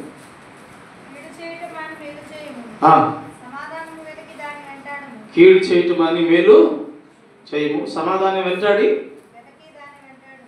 వెతికి దానిని వెంటాడము. హల్లెలూయా. మనము కీడు చేయటం అని మేలు చేయి నేర్చుకోవాలట. సమాధానాన్ని వెంటాడి దాన్ని వెతికి వెంటాడి దేవుని వెంబడించాలి. హల్లెలూయా. అంటే ఈ మనుషులు ఎప్పుడు కీడు చేయలేదన్నటువంటి సంతోషం ఒకటి ఉంటుంది. నేను ఎవరికి కీడు చేయలేదు అని అనుకుంటాను, కానీ మేలు చేయకపోయినా పాపమే. కీడు చేయలేదు మంచిదే, మేలు కూడా చేయలేదు. ఆత్మీయ స్థితిలో మనం ఎదుగుదల అనేది బ్యాలెన్స్డ్గా ఉండాలి. కీడు చేయకూడదు, మేలు చేయాలి. చేయాలి, మేలు చేయాలి, కీడు చేయకూడదు. ఏది కూడదో అది కూడదు, ఏది చేయాలో అది చేయాలి. హల్లెలూయా. దేవుని బిడ్డల మధ్య ఉన్నటువంటి మనము, క్రీస్తు యొక్క స్వరూపంలోకి మార్చబడినటువంటి మనము, రూపాంతరం చెందినటువంటి మనము, ఇతరులకు ఏం చేయాలో మేలు చేయాలో ఆ మేలు చేయాలి. ఇతరులకు ఏ కీడు చేయకూడదో, ఏది చేయకూడదో దేవుని యొక్క ధర్మశాస్త్రం వాక్యం ఏం చెప్తుందో అది చేయకూడదు. ఎలా ఉండాలో అలా ఉండాలి, ఎలా ఉండకూడదో అలా ఉండకూడదు. హల్లెలూయా. ఎలా ఉండాలో ఇది తీసుకోవాలి. ఎలా ఉండాలో అలా ఉండాలి. ఎలా ఉండాలి? దేవునికి ఇష్టకరంగా ఉండాలి. ఎలా ఉండకూడదు అలా ఉండకూడదు. ఎలా ఉండకూడదు అంటున్నాడంటే, ఇతరులకు నువ్వు మేలు చేసేవారుగా ఉండాలి కానీ కీడు చేసేవారుగా ఉండకూడదు అన్నాడు. ఈ కీడు అనేది ఎలా వస్తుందంటే, నువ్వు మేలు చేయకపోయినా కీడు వస్తుంది. హల్లెలూయా. అంతే కదండి. నువ్వు ఆకలిగా ఉన్నప్పుడు భోజనం పెట్టలేదు, దాహం కొనినప్పుడు నీళ్ళు ఇవ్వలేదు, పరదేశం ఇంటిని నన్ను చూడరాలేదు, రోగిగా ఉండి సరసాలు ఉన్నాను, నన్ను ఎవరు పరామర్శించలేదు అంటే నువ్వెప్పుడు ప్రభు అనుకున్నావు అంటే, ఈ మిక్కిలి బీదలైనటువంటి వారికి మీరు చేయలేదు కనుక మీరు నాకు చేయలేదు. హల్లెలూయా. కాబట్టి కీడు చేయటం మాని మేలు చేయాలి అంటే, కీడు చేయడం మానేయాలి, మేలు మాత్రం ఖచ్చితంగా చేయాలి. కీడు మానేయాలి, మేలు చేయాలి. హల్లెలూయా.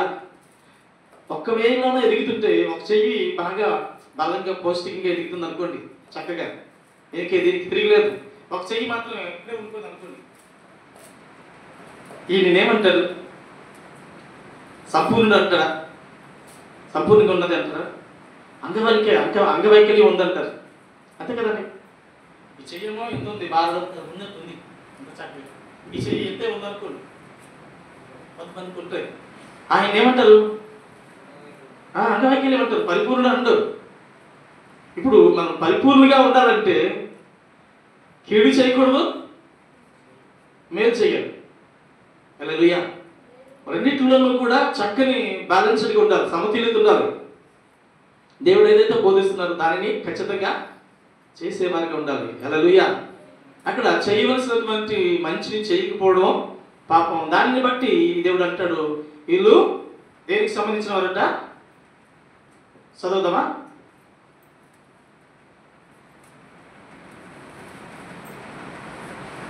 నలభై ఒకటి.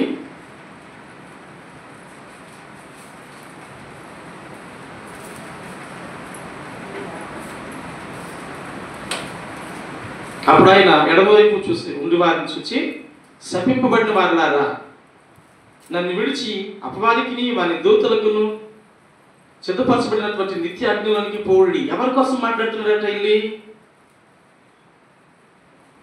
అమ్మా, శపింపబడిన వారులారా. హల్లెలూయా. ఎవరు శపింపబడిన వారు? మేలు చేయని వారిని. అర్థమవుతుందా? నాకు వినిపించలేదు సరిగ్గా, మీ స్పందన కనిపించలేదు. శపింపబడిన వారులారా అంటున్నప్పుడు ఎవరిని శపింపబడిన వారు అంటే, మేలు చేయనివాడు శపింపబడినవాడు. హల్లెలూయా. మేలు చేయబడిన వాడిని, మేలు చేయకుండా ఉన్నవాడిని శపింపబడిన వాడు అంటున్నాడు. శపింపబడిన వారులారా, నన్ను విడిచి అపవాదికిని వారి దూతలకును సిద్ధపరచబడినటువంటి నిత్య అగ్నిలోనికి పోవుడి. ఎందుకంటే మీరు మేలు చేయలేదు.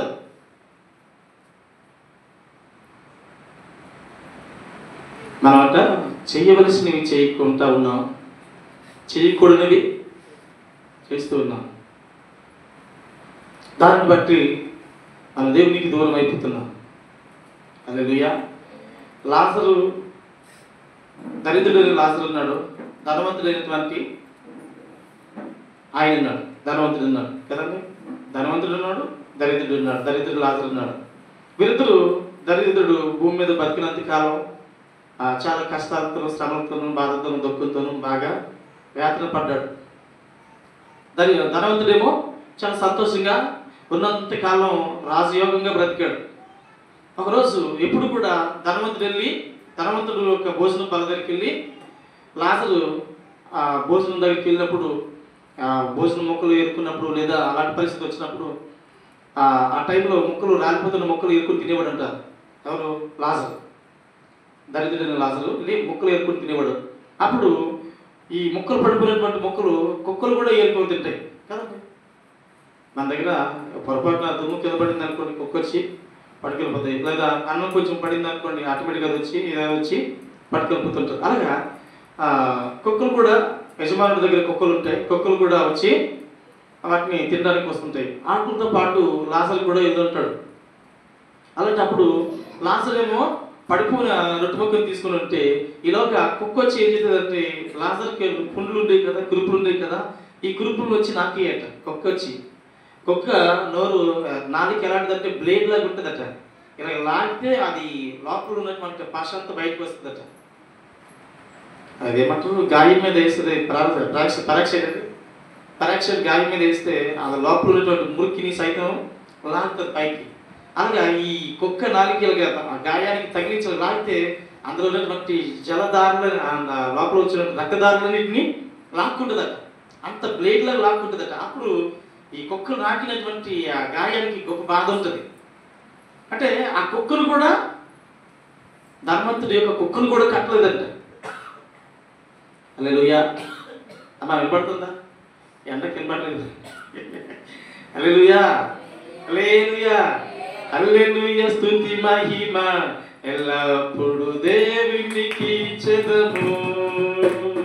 హల్లెలూయా, స్తుతి మహిమ ఎల్లప్పుడు దేవునికి చెదము. హల్లెలూయా, హల్లెలూయా, హల్లెలూయా. పాడు. హల్లెలూయా, హల్లెలూయా, స్తుతి మహిమ ఎల్లప్పుడు దేవునికి చెదము. ఆమేన్, ఆమేన్. ఎల్లప్పుడు దేవునికి చెదము. హల్లెలూయా.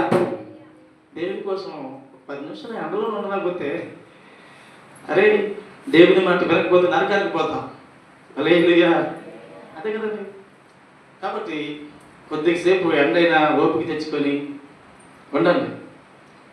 కొంతమంది అట క్రికెట్ ఆడిన వాళ్ళు కానీ, వాలీబాల్ ఆడిన వాళ్ళు కానీ, ఫుట్బాల్ ఆడిన వాళ్ళు కానీ అలసిపోయినప్పుడట నీళ్లు నోట్లో వేసుకుంటాడు. తాగడానికి కాదు, వెంటనే అలసిపోయినప్పుడు వెంటనే తాగకూడదట.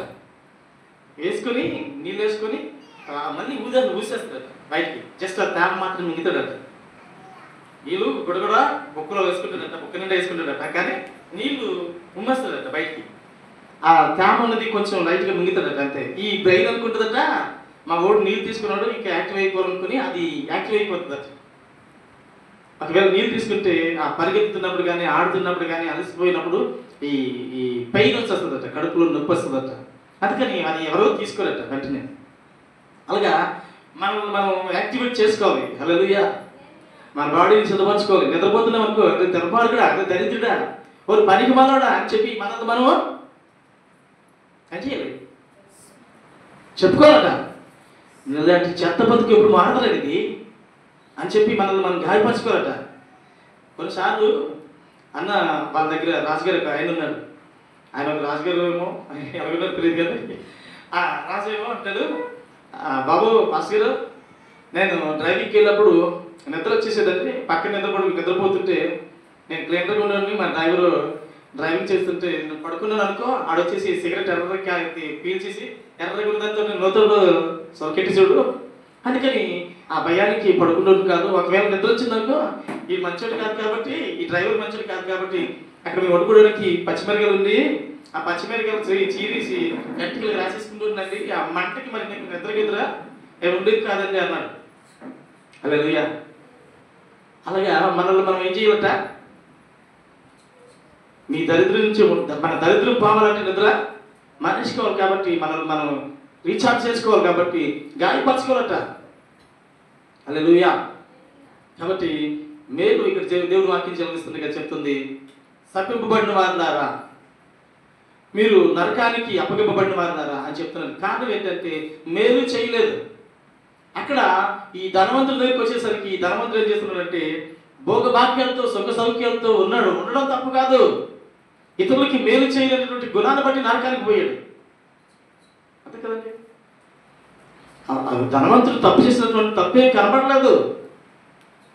ధనవంతుడు ఎవరిని చంపలేదు, ఎవరికి గాయపరచలేదు, ఎవరికి అన్యాయం చేయలేదు. ధనవంతుడిగా ఉండడం తప్పు కాదు. ధనవంతుడిగా ఉండి ఇతరునికి మేలు చేయకపోవడం తప్పు. అందుకని నరకంలో ఉన్నాడు. అంతే కదండి, ఉన్నాడు కదా. ఒకరోజు లాజరు చనిపోయాడు, ధనవంతుడు కూడా చనిపోయాడు. ధనవంతుడినేమో పూలరాల మీద ఎక్కించుకొని తీసుకుని వెళ్ళారు. లాజర్నేమో దరిద్రుడైన లాజర్ని ఏం చేశారట, సాధారణంగా తీసుకెళ్ళి కప్పించారు మొత్తం మీద. దిగ్గుమాలోడు చచ్చిపోండు, తోడునేది ఇడినేది అనుకుని మొత్తం మీద మోసుకుని వెళ్ళి కప్పేశారు.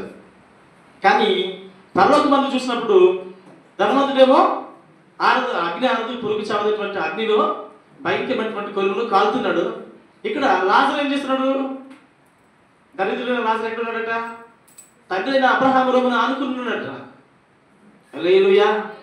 తండ్రి అయినటువంటి అబ్రహాము రోమున ఆనుకుని ఉన్నాడట. ఈ ధనవంతుడు కాలుతూ ఆహాకారాలు పలుకుతూ అటువైపు చూశాడు, అబ్రహాం వైపు. తండ్రి అయిన అబ్రహామా, ఆ లాజరును పంపించి ఆ లాజరు యొక్క చిటికిన వేలుతో కొంచెం నీళ్లు జరిగితే నేను చల్లార్చుకుంటాను. చిటికిన వేలుతో నీళ్లు కొంచెం జరిగితే నేను నా దాహాన్ని చల్లార్చుకుంటాను. అంటే నీకును నాకును పెద్ద అగాధం ఉంది, అక్కడికి రావడానికి కుదరదు. హల్లెలూయా. ఏంటి ధనవంతుడు చేసిన తప్పేంటి? చేయవలసినటువంటి కీడైతే చేయలేదు, మేలు కూడా చేయలేదు. హల్లెలూయా. నేను ఎవరికి అన్యాయం చేయలేదు, ఎవరికి ద్రోహం చేయలేదు అనుకుంటుంటా. కానీ చేయవలసినటువంటి మేలు కూడా చేయాలి. ఇక్కడ పెద్ద కుమారుడు అప్పటి వరకు బాగానే ఉన్నాడు. పెద్ద కుమారుడు అప్పటి వరకు తన క్యారెక్టర్లో చక్కని పాత్ర పోషించాడు. తండ్రితో అంటుకట్టుబడి ఉన్నాడు, తండ్రికి కష్ట సుఖాలు ఉన్నాడు, తండ్రితో శ్రమ పడుతున్నాడు, తండ్రి కష్టం అంతట్లో నుంచి పాల్పంపులు పొందుకున్నాడు. హల్లెలూయా.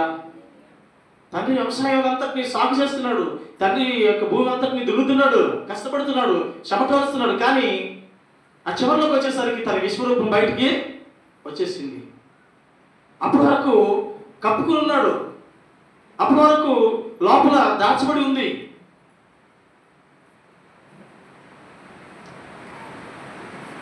ఒకసారి మత్తయి సువార్తలోను 23 చూద్దాం ఒకసారి.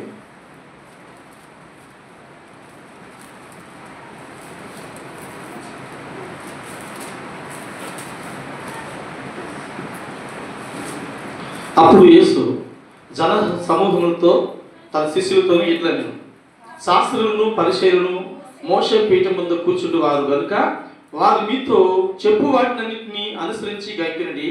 ఆయనను వారి క్రియలు చప్పున చేయుడి. వారు చెప్పుదురే గాని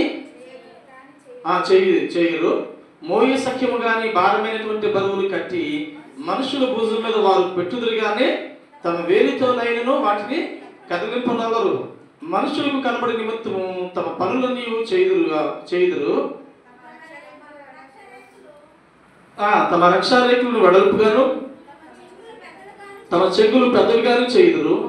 విధులలో అగ్రస్థానములను, సమాజ మందిరంలో అగ్రపీఠములను, శబ్ద వీధులలో వందనములను మనుషుల చేత బోధకులని పిలువబడుటయు కోరుదురు. మీరైతే బోధకులని పిలువబడద్దు, ఒక్కడే మీ బోధకుడు. మీరందరూ సహోదరులు. మరియు భూమి మీద ఎవరికి తండ్రి అని పేరు పెట్టవద్దు, ఒక్కడే తండ్రి, ఆయన పరలోకమందు ఉన్నాడు. మరియు మీరు గురువులని అనవద్దు, క్రీస్తు ఒక్కడే మీ గురువు. మీలో అందరికంటే గొప్పవాడు మీకు పరిచారికుడై ఉండవలను. తను తాను హెచ్చించుకున్నవాడు తగ్గింపబడును, తను తాను తగ్గించుకున్నవాడు హెచ్చింపబడును అని చెప్తూ అక్కడ తిడుతున్నాడు. ఎవరిని తిడుతున్నాడు చూడండి. అయ్యో వేషధారులైన శాస్త్రులారా, పరిసయ్యులారా, మనుషులు ఎదుట పరలోక రాజ్యమును ముగిదురు. మీరందరూ ప్రవేశించు వారిని ప్రవేశింపనీయురు. అయ్యో వేషధారులైన శాస్త్రులారా, పరిసయ్యులారా, ఒకని మతములో కలుపుకొనుటకు మీరు సముద్రమంతయు చుట్టి వచ్చేదురు.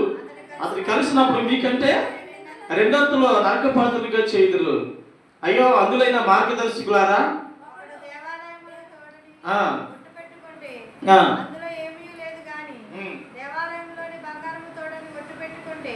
వాడు దానికి బదుటను మీరు చెప్పుదురు. అవివేకులారా, అందులారా, ఏది గొప్పది? హల్లెలూయా. ఇక్కడ ఈ మాటలన్నీ కూడా, ఈ వేషధారులు ఇవన్నీ తిడుతున్నటువంటివన్నీ కూడా ఎవరిని?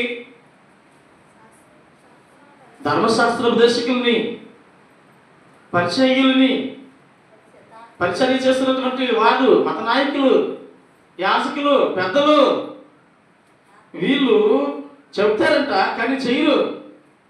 అలాంటి వారిని యేసు ప్రభువు ఏమంటున్నాడంటే, వేషధారులారా, క్రూరులారా, వ్యభిచార సంతానమా, లోపడున్నారా, వారులారా, సర్పసంతానమా, చెరుపు చేయి పిల్లలారా అని యేసు ప్రభువు మాట్లాడుతున్నటువంటి మాటలు.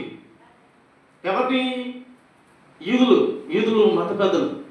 యూదులు అనగానే ప్రపంచ దేశంలో ప్రత్యేకమైనటువంటి జనాంగం, పరిశుద్ధమైన జనాంగం ఎవరైనా ఉన్నారంటే అది యూదులే.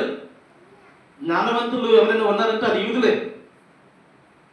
యూదులకు దేవుడు అంతగా ఆ కృప ఎందుకు ఇచ్చాడంటే, దేవుడు ప్రేమించినటువంటి అబ్రహాము సంతానం కనుక. హల్లెలూయా. ఆ అబ్రహాము సంతానము ఆశీర్వదింపబడిన సంతానం. యాకోబు యొక్క సంతానం ఇశ్రాయేలుగా మార్చేశాడు. ఇశ్రాయేలు అంటే దేవునికి ప్రియమైనటువంటి సంతానం. హల్లెలూయా. దేవుడు ఆశీర్వదించినటువంటి సంతతి. ఈ ఆశీర్వదించబడినటువంటి సంతతి ఏమైపోయిందంటే ఒకలాంటి వేషధారులుగా మారిపోయేట. పైకేమో భక్తిపరులుగా ఉన్నారు, లోపల వేషధారులు ఉంది. పైకి భక్తి వేషం, లోపల హృదయంలో మోసం. హల్లెలూయా. వీరిని చూసినటువంటి దేవుడు స్కాన్ చేస్తున్నాడు. నేనేమండి కింగ్లాగా ఉన్నానండి అని అంటాడు డాక్టర్ దగ్గరికి వెళ్ళి. నువ్వు కింగువో బొగ్గువో, నేను స్కాన్ చేస్తే నీ మొత్తం బయట చెప్పేస్తుందా అంటాడు. ఆ స్కాన్లో పెట్టగానే, బాబు 2 కిడ్నీలు పోయి, లివర్ కొంచెం ఇన్ఫెక్షన్ అయ్యింది, హార్ట్ కొంచెం వీక్గా ఉంది, లోపల టోన్స్ ఉన్నాయి, బ్లాడర్లో, గాల్ బ్లాడర్లో టోన్స్ ఉన్నాయి, ఆ తర్వాత అభిమానంలో కొంచెం నీ బ్లడ్ సర్క్యులేషన్ సరిగ్గా లేదు, బీపీ ప్రెషర్ ఎక్కువ ఉంది, బీపీ డౌన్గా ఉంది, షుగర్ కంటెంట్ ఎక్కువ ఉంది. ఇలాంటివి ఈ జబ్బులన్నీ, నానా రకాల జబ్బులన్నీ డాక్టర్ దగ్గరికి వెళ్తే ఆ స్కానింగ్లోను, ఆ రిపోర్ట్లను, ఆ టెస్టులను మన జబ్బులన్నీ బయటపడతాయి. హల్లెలూయా. మరి ఈ పరమ వైద్యుడైనటువంటి యేసు ప్రభువు వారి దగ్గరికి వచ్చి వారిని స్కాన్ చేసి చూసినప్పుడు వీరి యొక్క పరిస్థితి ఆయన ఎదుట తేటగా ఉంది. హల్లెలూయా. యేసు ప్రభువు వారి ఎదుట ఎవరు నటించడానికి లేదు కదా, ఎందుకంటే ఆయన అంతటిని ఎరిగినాడు. నిన్ను, నీ తాతని, ఆ మొత్తాతని కూడా బాగా ఎరిగినాడు.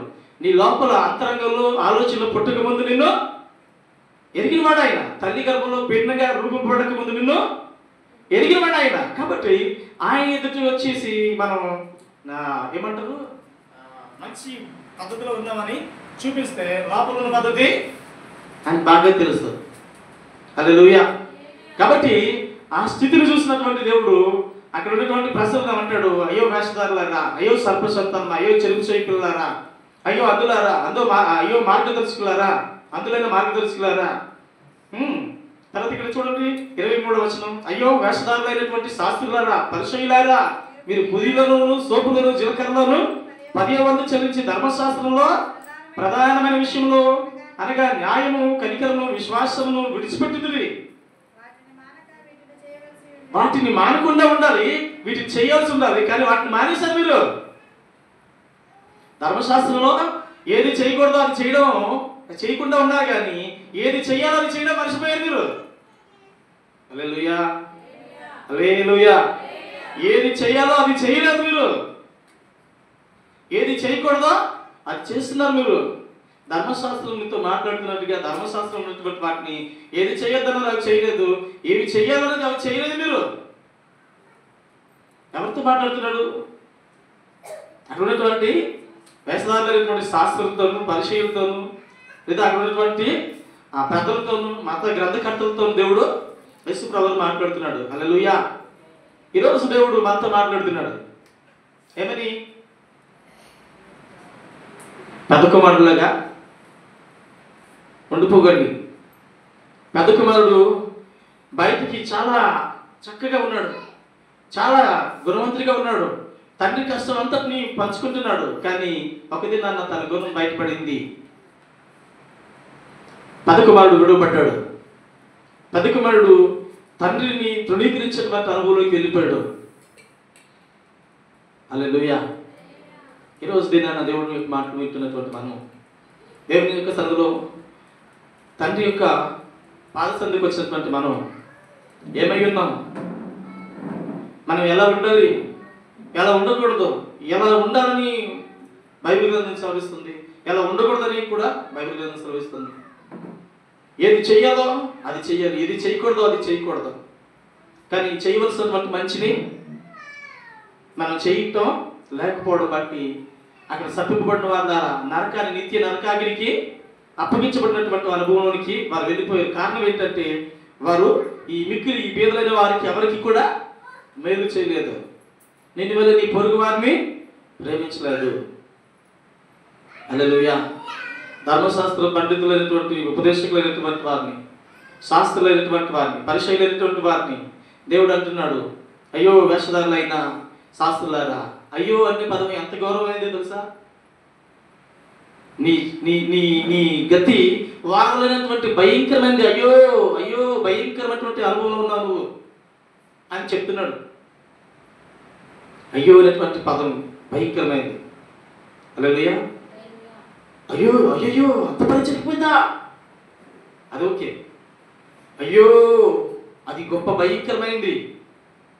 ఇక్కడ యేసు ప్రభువు మనం చెప్పిన అయ్యో కంటే ఆయన చెప్పిన అయ్యో వేరు. హల్లెలూయా.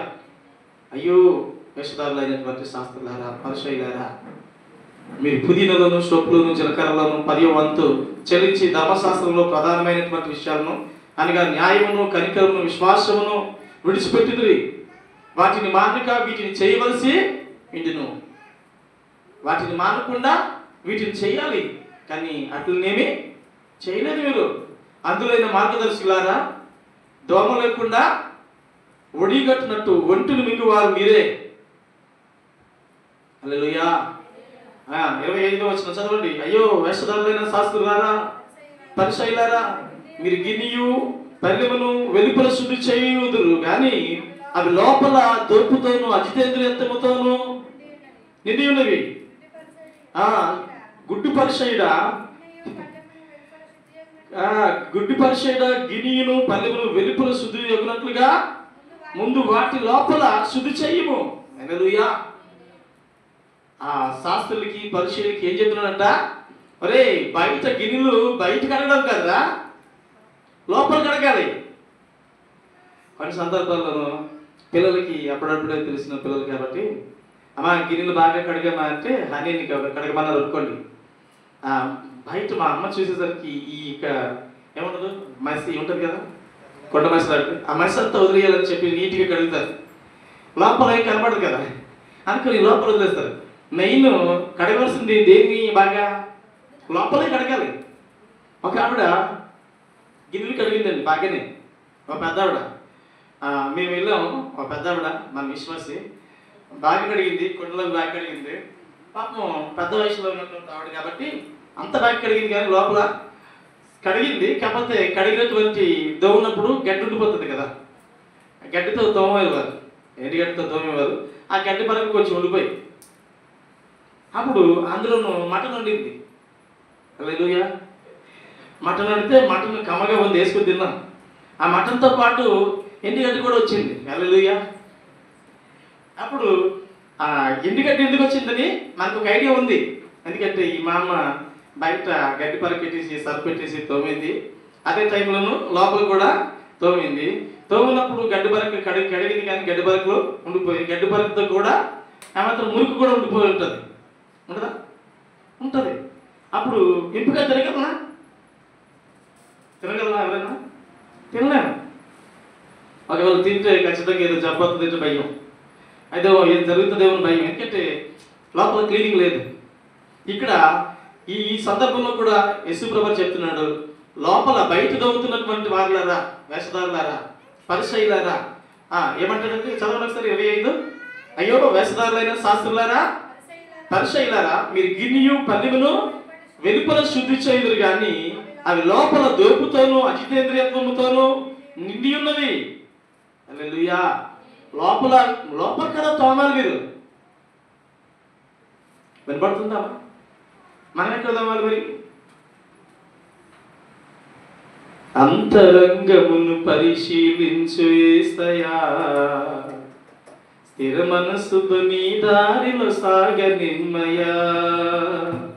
అంతరంగాన్ని పరిశీలిస్తున్నాడు దేవుడు, హృదయాన్ని పరిశీలిస్తున్నాడు దేవుడు, లోపల ఉన్నదాన్ని పరిశీలిస్తున్నాడు దేవుడు. నువ్వు మనుషులేమో బాహ్య రూపాన్ని చూస్తారు, బయట ఉన్నటువంటి రూపాన్ని చూస్తారు.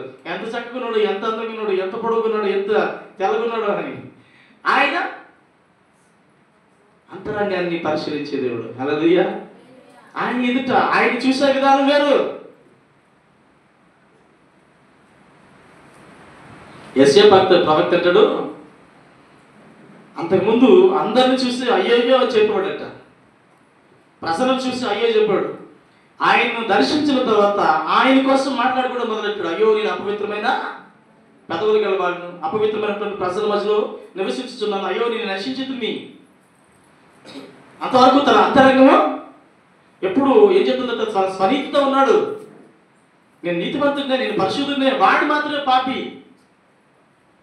నేను యథార్థపరుడునే, నేను దేవుని యందు భయభక్తులు కలిగిన వాడినే, వాడు మాత్రమే పాపి అని చెప్తున్నటువంటి అనుభవం ఉండేది. కానీ ఎప్పుడైతే ఆయన దర్శించాడు, దర్శించిన తర్వాత అయ్యయ్యో అపవిత్రమైన పెదవులు గలవాడని, అపవిత్రమైనటువంటి జనుల మధ్యలో నివసించుతున్నాను, అయ్యో నశించితిని, అయ్యో పడిపోయిన ప్రభా అని ఏడుస్తున్నాడు. అంతరంగాన్ని దేవుడు దర్శించినప్పుడు అంతరంగాన్ని చూసుకున్నాడు ఒకసారి. హల్లెలూయా. ఈరోజు ఆ వేషధారులైనటువంటి పరిచయులతోనూ శాస్త్రులతో దేవుడు మాట్లాడుతున్నారు. యేసు ప్రభువు, మీరు గిన్నె పళ్ళని బయట దోమకంటారా బాబులరా, లోపల దోమండి, లోపల అజితేంద్రియంతోనూ దోపుతోనూ పాశతో ఉండిపోయారా. అవి ఉండడం బట్టి మీకు ఇంకా అవి నాశనమే, అవి హేయమైనదే. హల్లెలూయా. అడుక్కున్నాడు ఉన్నాడు అనుకోండి, అడుక్కోవడానికి వెళ్తాడు, బొచ్చు పట్టుకొని అన్నం పాత్ర పట్టుకుని వెళ్తుంటాడు. పట్టుకుని వెళ్ళినప్పుడు ఎంగిలితో ఉన్నది అనుకోండి, ఏదన్నా రాత్రి తినేదో లేదా ఉదయం ఎక్కడో తినేది కొంచెం అక్కడక్కడ ఎంగిలి ఉందనుకోండి, ఆ ఎంగిల్లోకి మీరు వేస్తారా? కుక్క కూడా ఏమి జరిగాయి. అలాంటప్పుడు ఏం చేస్తావు? నువ్వు వెళ్ళి ముందు గిన్నె కడుక్కొని శుభ్రంగా కడుక్కొని తోముకొని రా, అవి అక్కడ నీళ్ళు ఉన్నాయి, కడుక్కొని శుభ్రంగా నీటి చేసుకొని రా, నీకు అన్నం పెడతాను అని అంటాం. అన్నా ఒకవేళ అది అనుకుంటా ఆడ వెళ్ళకపోతే నాకు అది నిన్న ఎండిపోతే మనకేంది, మొన్న ఎండిపోతే మనకెందుకు, ఆడ అన్నాడు కూడా అన్న వేసేద్దాం అనుకుని వెళ్తే దేవుడి దగ్గర ఒకసారి లెక్క చెప్పాలి. కాబట్టి నువ్వు గిన్నె కొంచెం బాగా కడుక్కుని రా అని చెప్తాం. అప్పుడు గిన్నెలో అన్నం పెడతాం. ఆడు కూడా తెలివైనాడే, అడుక్కున్నాడు కూడా. అక్కడ ఏం తిన్నాడో అదంతా మర్చిపోతాడు. చక్కగా తన గిన్నెని కడుక్కొని నీట్గా చేసుకున్నప్పుడు వాడు కొన్ని సందర్భాల్లో పెడుతుంటాడు. ఓకే అన్నం పెడతానైతే తినే అంటాడు. ఒకవేళ ఆడు కడుక్కుంటూ వస్తే అప్పుడు మనం చెప్తాం, ఇది బాగలేదు కడుక్కో శుభ్రదో అని చెప్పి గట్టిగా మాట్లాడతాం. అలాగా నీవు నేను మన అంతరంగాన్ని కడుక్కొని దేవుని ఎదుటికి వెళ్ళి అడగాలి. హల్లెలూయా. అడుక్కున్నది మనతో కంపేర్ చేసావా? అవును. హల్లెలూయా. ఆయన ఈ భూమి మీద అడుక్కుంటున్నాడు, నీవు ఆయన దగ్గర అడుక్కుంటున్నావు. హల్లెలూయా. ఆడికి మనకి పెద్ద తేడా ఏం లేదు. నన్ను తీసుకెళ్ళి పోయి అడుక్కున్న దగ్గర కూర్చుని పెట్టేశారండి అని ఈగోతో చచ్చిపోతుంటాడు, ఫీల్ అయిపోతుంటాడు, కుంగిపోతుంటాడు. ఆడు మనిషి, నేను మనిషి. ఆడికి దేవుడు ఆయనే, నాకు దేవుడు ఆయనే. ఆడికి ఆత్మ ఉంది, నాకు ఆత్మ ఉంది. ఆడి దగ్గర ఏమీ తక్కువ లేదు, నా దగ్గర ఏమీ తక్కువ లేదు. హల్లెలూయా. ఆడు చచ్చిన భూమిలోకి వెళ్ళిపోతాడు, కలిసిపోతాడు. నేను గెలిచిన భూమిలో కలిసిపోతాడు అనేటువంటి అది లేదు. ఆ జాతోడు, ఆ జాతి తక్కువడు, ఈ నీ తక్కువడు, ఈ మతం తక్కువడు, లేకపోతే ఈ కులం తక్కువడు, ఈ రకరకాలైనటువంటివి వచ్చేస్తున్నాయి. హల్లెలూయా. కానీ ఈ లోపల అంతరంగాన్ని శుద్ధి చేసుకుని ఈ అంతరంగంలో ఉన్నటువంటి ఆ పల్లెని లోపల ఉన్నటువంటి ఆ పదార్థాన్ని అంతటిని పాషణ అంతటిని విడిచిపెట్టి దేవుని సన్నిధిలోకి ఇచ్చి అడగాలి. కానీ ఈ పరిచయులు వేషధారులు అనేటువంటి శాస్త్రులు ఏమంటున్నారంటే బయటికి భక్తిపరులుగా ఉన్నారు. పెద్ద కుమారుడు బయటికి భక్తిపరుడుగా ఉన్నాడు, కానీ లోపల ఉన్నటువంటి అంతరంగం చెడిపోయింది. హల్లెలూయా. దేవుని చేత పిలువబడినటువంటి బిడ్డలైనటువంటి మనం కూడా మన స్థితి ఎలా ఉందో, మన పరిస్థితులు ఎలా ఉన్నాయో మనల్ని ఒకసారి చూసుకోవాలంట. చాలా పెద్ద వాక్యమే, చాలా చాలా సందర్భాన్ని బట్టి చాలా మంచి రిఫరెన్స్లన్నింటినీ చేకూర్చాను, కానీ ఓపిక లేదు. హల్లెలూయా. చెప్పడానికి కాదు, వినడానికి. హల్లెలూయా, హల్లెలూయా. ఒకసారి చూద్దామా లోకసువార్త 16వ అధ్యాయం.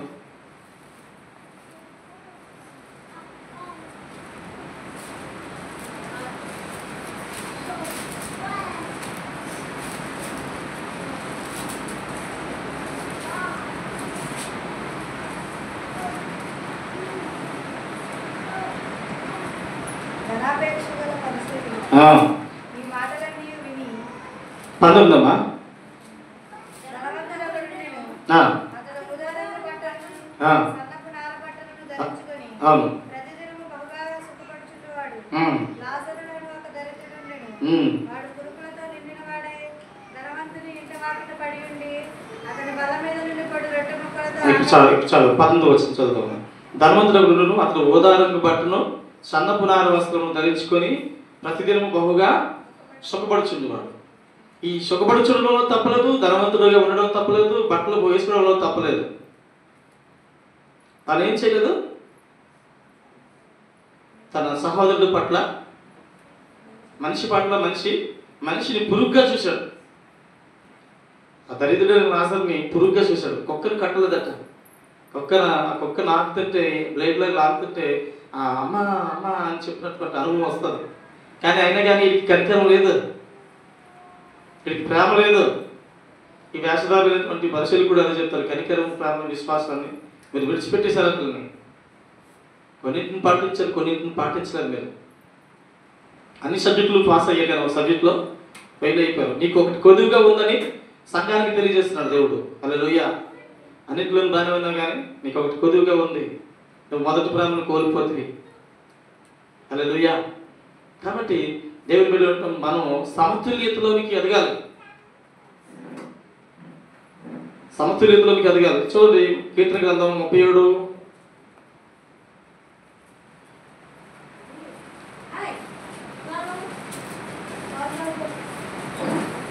కీర్తన గ్రంథం 37:27. అప్పుడు నీవు నిత్యము నిలుచుదువు. అవును. ఏలైనగా యెహోవా న్యాయమును ప్రేమించువాడు, ఆయన తన భక్తులను విడువడు. వారెన్నటన్నిటికీ కాపాడబడుదురు గాని భక్తిహీనుల సంతానం నిర్మూలము. కీడు చేయటం మేలు చేయము, అప్పుడు నీవు నిత్యము నిలిచెదవు. అంటే ఎప్పుడు నిలుస్తావట? కీడు చేయటం అని మేలు చేసినప్పుడు అప్పుడు నువ్వు నిత్యము నిలుస్తావు. ఏలైనగా యెహోవా న్యాయమును ప్రేమించేవాడు, ఆయన తన భక్తులను విడువడు. వారెన్నటన్నిటికీ కాపాడబడుదురు కానీ భక్తిహీనుల సంతానము నిర్మూలమగుదును. హల్లెలూయా. నీతిమంతులు భూమిని స్వతంత్రించుకుందరు, వారు దానిలో నిత్యము నివసించెదరు. ఎవరు నీతిమంతులు అంటే బ్యాలెన్స్డ్గా, అంటే అవి చేయవలసిన వాటిని చేయాలి, చేయకూడని వాటిని చేయకూడదు. ఆజ్ఞలు పది ఆజ్ఞలు కూడా చక్కగా ఉన్నాయి. రెండే రెండు ఏంటంటే, నిన్ను వలె నీ పొరుగు వారిని ప్రేమించు, అలాగే నీ పూర్ణ మనసుతో నీ పూర్ణాత్మతో నీ దేవుడు యెహోవాను పరిపూర్ణంగా పూర్ణ హృదయంతో ఆరాధించు. హల్లెలూయా. అంటే ఈ రెండు కూడా పరిపూర్ణంగా మనుషులు సమతుల్యంగా పాటించి తీరాలి. దేవుడిని ఆరాధించాలి, ద సేమ్ టైంలో నిన్ను వలె నీ పొరుగు వారిని ప్రేమించాలి. ఈ దేవుడిని ఆరాధించడంలో మొదటి మెట్టుగా ఉండినా కానీ మన పొరుగు వారిని వదిలిస్తే పాపమే, చేయవలసినటువంటి మీరు చేయలేదని అర్థం. హల్లెలూయా. దేవునితో కనెక్ట్ అయి ఉన్నామంటే రెండు విధాలుగా ఉండాలి. పూర్ణ హృదయంతో, పూర్ణాత్మతో, పూర్ణ బలంతో, పూర్ణ శక్తితో నీ దేవుడైన యెహోవా సన్నిధిలో ఆయన నామాన్ని ఆరాధించే వారిగా ఉండాలి. అలాగే రెండోది కూడా నిన్ను వలె నీ పొరుగు వారిని ప్రేమించాలి. క్రీస్తు యొక్క స్వరూపం మనలోకి వచ్చిన తర్వాత, క్రీస్తు యొక్క రూపాంతరం మనలోకి వచ్చిన తర్వాత మనలో ఈ క్రియలు ఖచ్చితంగా కనబడాలి. యేసు క్రీస్తు ప్రభువారి యొక్క ప్రేమ మన మందు పరిపూర్ణంగా కనబడాలి. హల్లెలూయా, హల్లెలూయా, హల్లెలూయా. క్రీస్తు యొక్క పరిమళ వాసనగా మనం ఉండాలి. మనకు చీకటి ఇప్పుడు ఆశ్చర్యకరమైనటువంటి వెలుగులోనికి వచ్చినటువంటి వాడిని గుణాతీశాలను ప్రచురం చేయాలి. అంటే లోపల డబ్బా మాట్లాడుకొని బయటికి చెప్పడం కాదు, చెయ్యాలి. హల్లెలూయా. చాలామంది మిఠాయి మాట్లాడతారు కదా, అంటే చాలా తీయగా మాట్లాడతారు అన్నమాట, పులిహోర మాట్లాడతారు, చాలామంది రకరకాలుగా కలుపుతుంటారు. కానీ ఇది కాదు. ఈ టాలెంట్లన్నీ మనకు తెలియవు. ఈ పులిహోర మాటలు తెలియదు, ఈ మిఠాయి మాటలు మనకు తెలియదు. కానీ ఆయనకి మాత్రం ఏంటి కలుపుతున్నాడో, దేనికోసం ప్రయాసపడుతున్నాడో బాగా ఎరిగినాడు ఆయన. హల్లెలూయా. కాబట్టి ఆయన సంధిలో ఉన్నటువంటి మనము కీడు చేయ మానవుడి, మేలు చేయ నేర్చుకోండి. సమతుల్యతలోనికి మనం ఎదుగుతూ ఉండాలి. హల్లెలూయా. అటు మహాకృప మన దేవుడు మన జీవితాల్లోకి అనుగ్రహించి నడిపించి ఆశీర్వదించును గాక. ప్రార్థన చేద్దాం, లేచి నిలబడదాం. మహాపరిశుద్ధ జీవకులు మా ప్రభు, మీకు వందనాలు ఆయన, స్తోత్రాలు.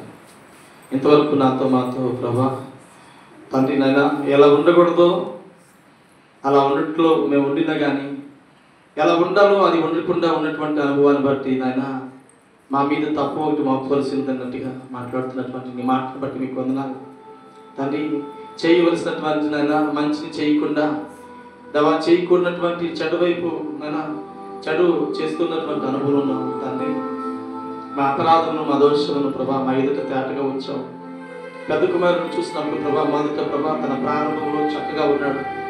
చివరికి వచ్చేసరికి నాయన తన ఆత్మీయ జీవితం నాయన కోపంతోనూ, అశీతను ప్రభా, రాగద్వేషంతోనూ, ద్వేషంతోనూ, కలహంతోనూ, పక్షతోనూ నాయన ఆయన నీ సన్నిధికి దూరమైనటువంటి అనుభవం ఉన్నాడు తండ్రి. తప్పిపోయినటువంటి కుమారుడు తిరిగి మీ సన్నిధిలోకి వచ్చినప్పుడు తండ్రి తనను తాను తగ్గించుకొని పశ్చాత్తాపడి మారు మనసు పొందినప్పుడు తండ్రి ఆయన నువ్వు కనికరించి ఆయన కొరకు ప్రభా ఆభరణాలను పెట్టావు, వస్త్రాలను పెట్టావు నాయన.